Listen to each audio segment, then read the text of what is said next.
बस जियो financial services के पिछले कुछ वीडियोस अगर आपने देखे हैं, अगर आपने कोई भी वीडियो देखा होगा तो अच्छी बात है। मैंने आपके साथ डिस्कस किया था हर न्यूज को चार्ट के ऊपर रख के हमने हर न्यूज डिस्कस करी थी। लगभग पिछले 3 महीनों के अंदर 4 महीनों में जो भी न्यूज आई है, और उस पॉजिटिव न्यूज की बात करूं, जैसे अभी अलियांस की न्यूज आई इस हफ्ते और आप 307 पर गिर गए। ठीक है, 307 पर गिर गए, अलियांस की न्यूज आई, पॉजिटिव न्यूज थी, ज्वाइंट वेंचर वाली चीज पॉजिटिव थी। ठीक है, उसके बाद भी आपकी गिरावट आ गई थी। तो ऐसी ही पिछले 3 महीनों के अंदर आपकी जितनी भी पॉजिटिव न्यूज आई है, लगभग हर पॉजिटिव न्यूज के बाद में आपको करेक्शन देखने को मिली है 5 से 10 रुपए के आसपास की, और फिर लंबा साइडवेज पैटर्न कंसोलिडेशन में चला है। उसके बाद आपको तेजी दिखी है, उन पॉजिटिव न्यूज का इफेक्ट आपको बाद में देखने को मिला। ये चीज हमने डिस्कस करी थी।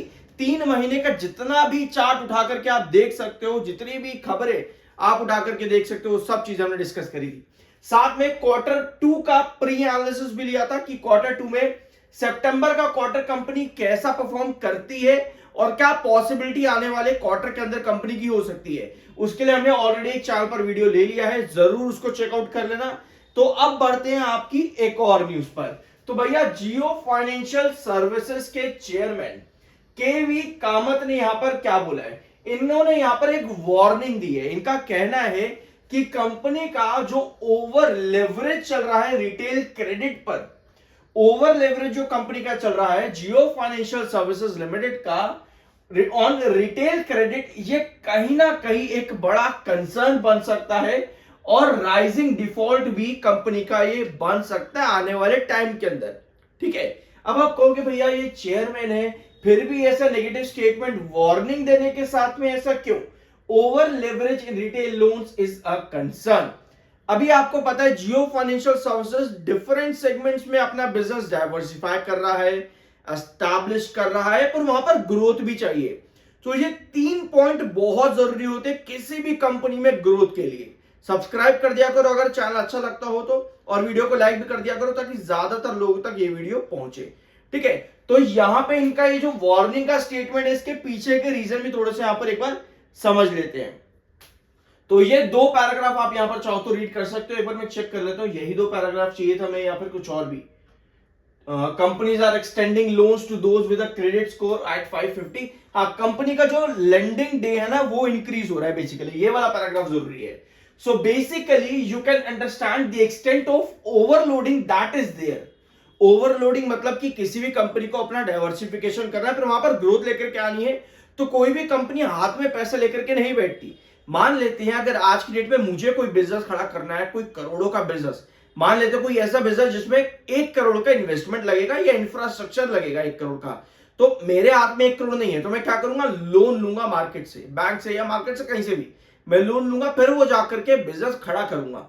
अब उस बिजनेस को एक्सपांड होने में भी, यानी कि ग्रोथ लाने में भी टाइम लगेगा। तो वही बात यहां पर करी गई है कि जो मैंने पहले लोन लिया उसको इंफ्रास्ट्रक्चर डेवलपमेंट में तो लगा दिया, अभी वहां से इनकम आनी शुरू नहीं हुई है, यहाँ पर थोड़ी थोड़ी आ रही है, बट वो ग्रोथ तो टाइम के साथ ही आएगा ना। तो वो जो अभी ग्रोथ नहीं आ पा रहा है, वो लोन मेरा खड़ा है, उसके इंटरेस्ट मेरे बढ़ते चले जा रहे हैं, उनको पे मैं कैसे करूंगा। इसी वजह से जो आपका लेंडिंग डेज होता है वो इंक्रीज हुआ है 360 प्लस डेज के अंदर।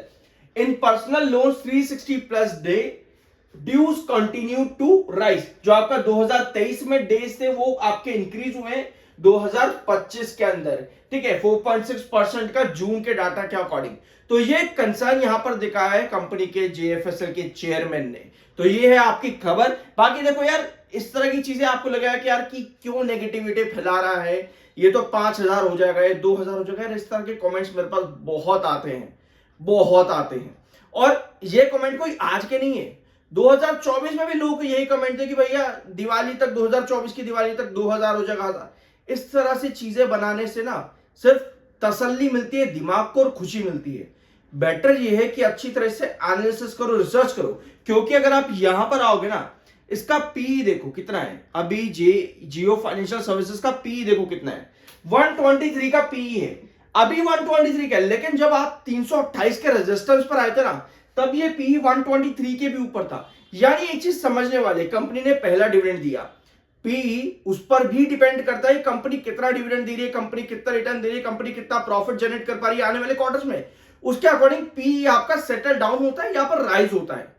तो कंपनी के क्वार्टर्स अभी हमने देखा है रिसेंटली कि कंपनी का, थोड़ा मैं पीछे जाना चाह रहा हूं यार, क्योंकि एक एक पॉइंट समझना जरूरी होता है, वरना फिर इस तरह के कमेंट ना हमें खुद को भी, मतलब क्या बोलूं, खुद को भी एक तरह से ना नेगेटिविटी देते हैं कि यार ये तो 2000 हो जाएगा। हवाबाजी से काम नहीं चलेगा। प्रॉपर एनालिसिस रिसर्च करोगे तो आपको पता चलेगा कि 6 महीने में क्या हो सकता है, आपको खुद ही पता लगने लगेगा। ये पॉसिबिलिटीज पर चलता है मार्केट, ऐसा नहीं कि तुक्केबाजी पर चलेगा, पॉसिबिलिटीज पर चलता है। अच्छा रिसर्च करोगे तो आपको पता लगेगा कि 6 महीने में अच्छा इतना हो सकता है, ठीक है, 4 महीने में इतना हो सकता है, ठीक है, 1 साल 2 साल में इतना, ठीक है।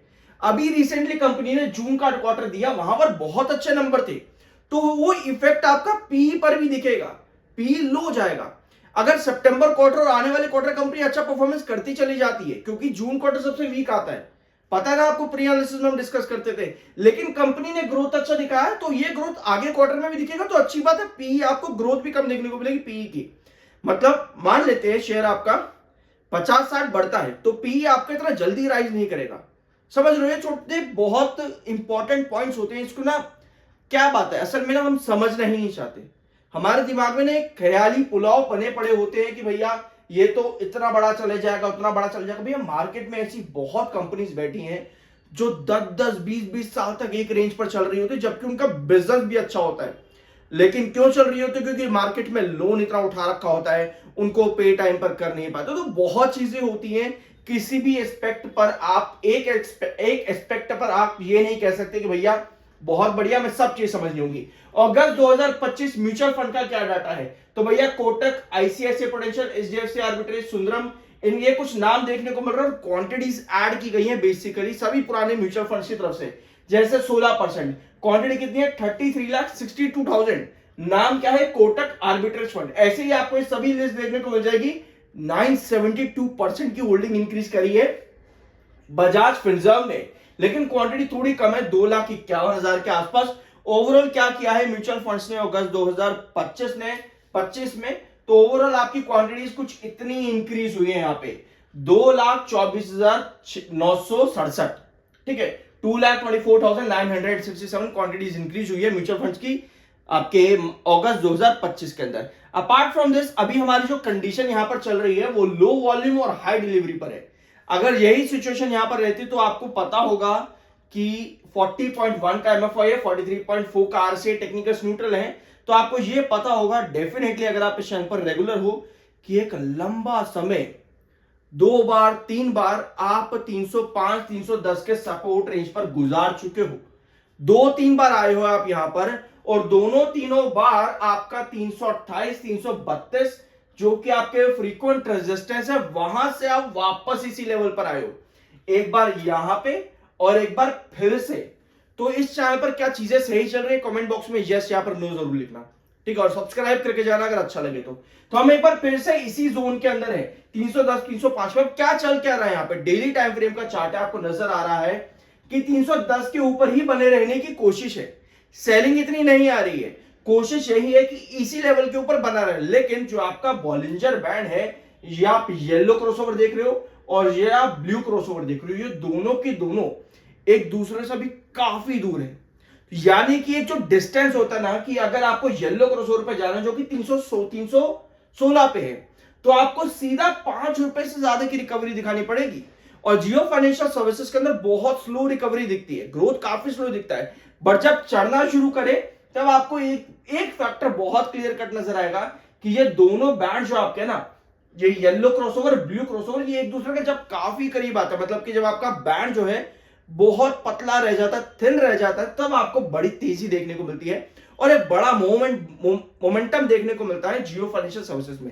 अभी ये डिफरेंस काफी बड़ा है, तो हमें देखना है 310 पर ये टिका कितना रह पाता है। अगर आप 1 आवर टाइम फ्रेम पर देखोगे तो आपको यहां नजर आ रहा है कि 310 से 313 ये आपकी रेंज यहां पर चल रही है, 310 से 313 की, ठीक है। और यहां 1 आवर टाइम फ्रेम पर भी आप देखो, 1 आवर टाइम फ्रेम पर आपको नजर आ रहा है कि जो नीचे वाला ब्लू बॉलिंजर बैंड आपका है, ब्लू क्रॉसओवर जो नीचे वाला है, ये कहीं ना कहीं ऊपर शिफ्ट होने की कोशिश कर रहा है।